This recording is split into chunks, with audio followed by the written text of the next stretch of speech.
Supercar, I have a supercar, I have a supercar.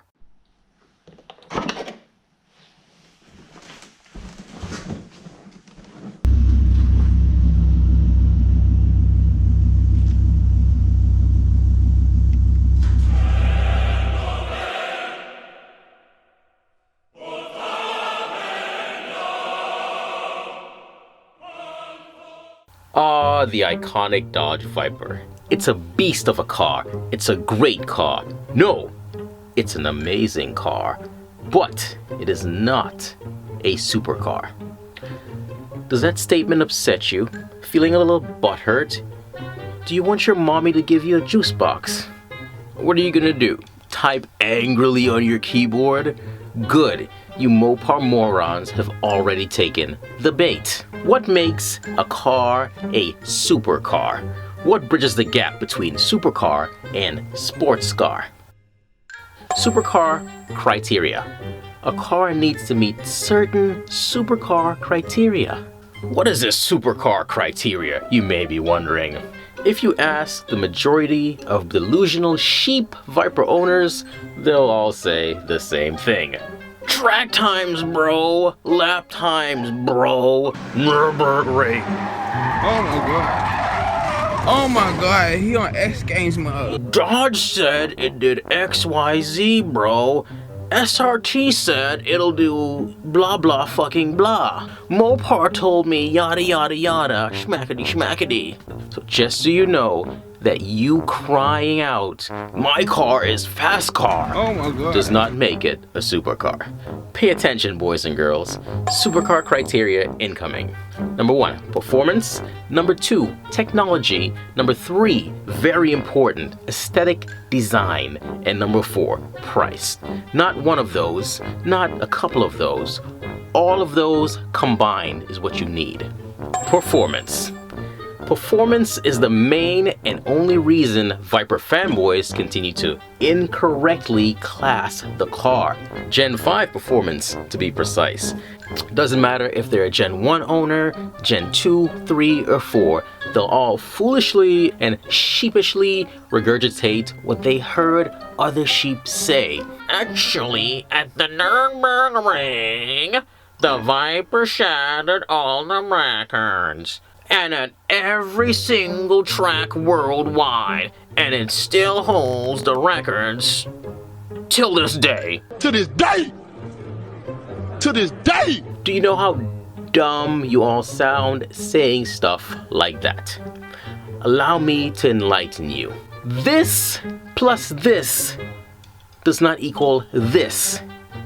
If that were the case, you might as well also incorrectly label every other sports car that goes fast.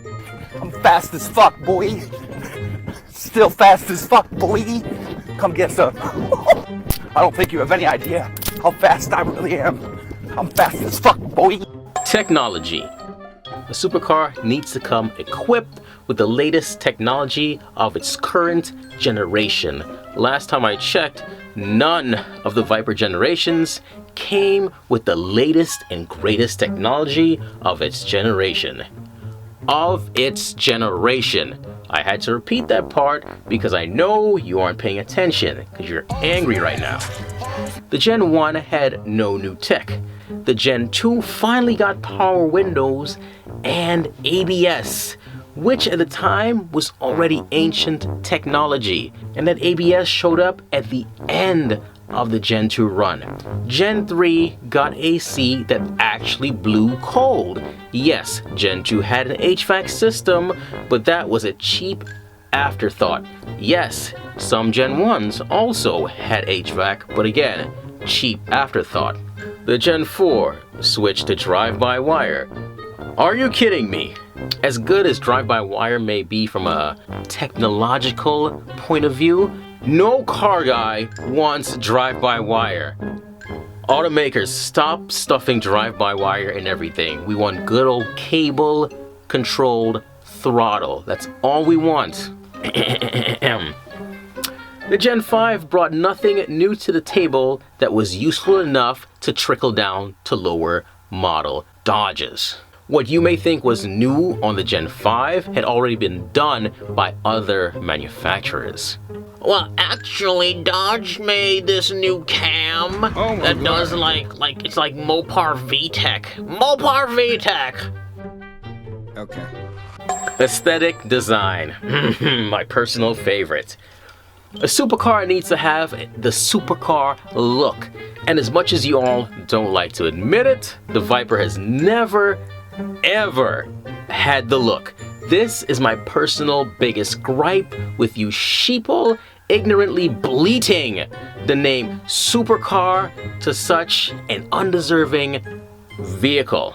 Supercar, I have a supercar, I have a supercar. With its original clown shoe design, then lackluster looks, all I see is an average looking Targa, Fastback, or Roadster.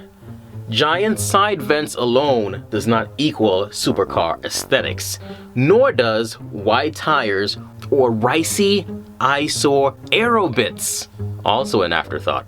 No supercar is ever confused with a basic Corvette, which is a pretty common occurrence in the Viper world. Do you know what car is most cross-shopped with the Viper? The Chevy Corvette. Oh my god. Another basic ass sports car. Do you know who's not cross-shopping with Corvettes? Actual supercar owners. They buy Murcielagos, they're buying Aventadors, they're shopping for McLarens, they're shopping for 488s. And yes, I'm aware some of those supercar owners also own Vipers and Vettes. But that's because they wanted something cheaper that they can use as beaters. Something they didn't cross-shop with their actual supercars. Long story short, Vipers look like basic sports cars. Because it is a basic sports car. Price. If you happen to purchase any Gen ACR or any Gen 5, post-pandemic, congratulations, you overpaid for a basic sports car. Oh my god. Too many of you fanboys are under the impression, false impression, expensive alone equals supercar. Could you imagine overpriced shitboxes like these being called supercars? Allow me to shut you up with facts. Supercars do depreciate, but they never depreciate within the price range of basic sports cars. They never depreciate as low as basic sports cars. Here's the price of actual supercars at their lowest versus the Viper at its current lowest. You'll notice that I didn't go below the year 1999, simply because I didn't want the Viper looking too bad with the $40,000 average asking prices. Conclusion, the Viper is a great car, and it will always be a great car. It's just never been a supercar because it's not a supercar. If I've managed to leave you a little butthurt, please tell us all about it in the comment section below. And be sure to share this video. Stay tuned for future Viper videos while I have other Viper related complaints about you losers that constantly make Wing Wednesday and Front End Friday posts like your 19-year-old rice burner for JDM fanboys, or the bored housewives that have infiltrated the Facebook groups using words like our Viper when we all know that's your husband's car, ma'am. Get off this page, stop commenting. Or the most irritating post of all, tucked away my car for the winter. No one cares. Nobody cares that you tucked your car away for the winter. And don't forget, if I've left you butthurt in any way, shape, or form, please comment below. We can use a good laugh. Toodles. Oh wait, I'm sorry, I'm a Viper owner. Mopar no car, brothers. Mopar no car. Look at me, I'm stupid.